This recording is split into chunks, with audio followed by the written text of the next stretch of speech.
Governor Susana Martinez visited with Clovis News Journal staff while in the area Wednesday. Martinez was in town to take a tour of Cannon Air Force Base, meet the new commander, and talk about the base's future.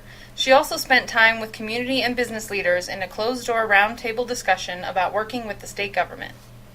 You continue to make changing the state's policy of issuing driver's licenses to illegal immigrants a top priority, even though your effort to change the law failed in the legislature last year. Why is this issue so important to you, and how do you plan to convince the legislature this year to adopt a law banning the practice? It's important to me because it's important to New Mexicans. 72% of New Mexicans support the repeal of that law. And I have been elected to do the people's business.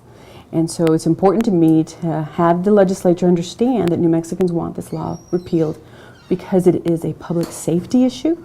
We have people coming from all over the world to the state of New Mexico for the sole purpose of getting a valid U.S. ID and then leaving the state. So there are people here who live here and are getting their license with valid documentation, and then we have a large group of people who are being trafficked here by individuals who are charging illegal immigrants anywhere from $1,000 to $5,000 to then provide them with fraudulent documents, documents that claim they live in New Mexico, documents that claim they have bank accounts in New Mexico, documents that claim they work here, when in fact they don't. They will be here for all of a day, go into motor vehicle department, get their driver's license, and then leave.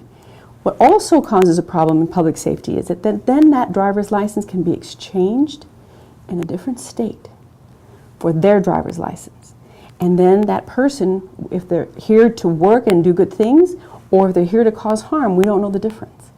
And so then that person exchanges a New Mexico driver's license for, let's say, an Arizona driver's license, a Colorado driver's license, and we will never know that person is here illegally. The AYP is an annual concern, and that just came out recently. Most public educators agree it's a faulty measurement of student and school progress. The state has proposed changing the measurement to a grading system. How is that a better system to ensure children in New Mexico schools are not only getting a quality education, but one that will prepare them for the future? Well, there was a bill that passed this session that did, what it allows now to do is to grade schools in a way that's understandable by everyone. Businesses, parents, school teachers, anybody. And it's an A through F, instead of the terms that are used currently, such as proficiency, near proficiency, proficiency 1, 2, I mean, a terminology that is not understood by everyone. Mm-hmm. That bill did pass. What that's going to do is let us measure progress, not just where are you today. So if you walk into a classroom and your school is graded a D, let's say, we're going to concentrate on the lower 25% performing students and start providing resources to those children. And it doesn't matter the color of your skin. All that matters is, are you the lower 25% performing students, and what resources are we going to give to those students and to that school to move it from that D to a C. We're going to measure progress, not just have you hit the AYP level, because you're right, that doesn't measure the progress. It's a pass or fail kind of grading system. So you have 36 factors in AYP. You don't make one, you have failed AYP. And so we're not measuring progress of students that have gone from a second grade reading level to a third grade reading level when they're already in the fourth grade. That's progress that we need to capture and reward someone for. But my last question for you is on the bigger national scene and what it means to New Mexico. We're now in the last moments of chaos with what's going on in D.C. for this moment anyhow, and then who knows if it'll surface again in a few more months. If the U.S.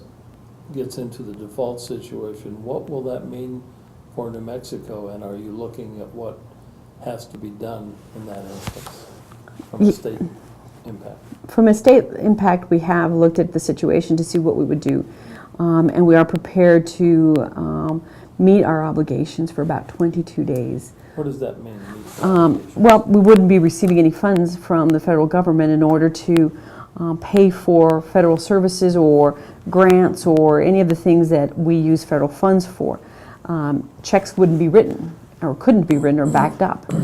We have set aside funding from the reserves to be able to meet those obligations and giving the federal government the opportunity to come to a decision. I do believe that they will come to a conclusion or come to a decision before the deadline. If they don't, the consequences are enormous, and they know that. For our full interview with Governor Martinez, look elsewhere on this website. Reporting for Freedom New Mexico, this is Liliana Castillo.